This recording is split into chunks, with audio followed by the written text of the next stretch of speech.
lass mal tätowieren. Ja, ich glaube, ich mache mir das auch. Kannst du mal schreiben, bitte, wie vorher? Na, warte. Ich hätte mir noch nicht glauben sollen. Ich hätte zu mir gesagt, weißt du, was soll er reden?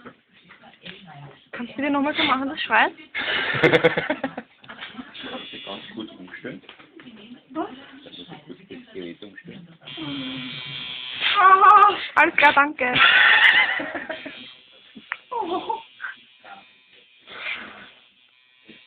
Wackel nicht. Drauf zum Markings und Oh. noch einen Strich raus dazu. Hast du noch gleich? Naja, ein paar Kugeln haben wir noch. Dauert noch 2-3 Stunden. Umgeschaut. Oh.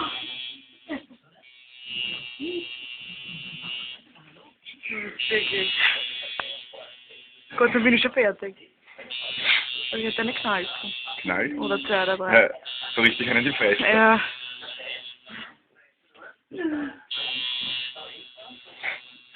Ja, eh. Fast. Ab und zu, oder? Oh, Scheiße. Das war jetzt so hart. Ja. Komplett schon?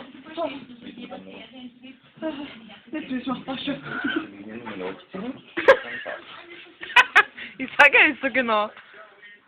Ungut, oder? Ja, mal, Entschuldigung. Wenn wir zu den Scheiß-Tätowierer gegangen. Entweder gescheit oder gar nicht. Ja, richtig. Wie ist sie durch? Aber das ist ja was, oder?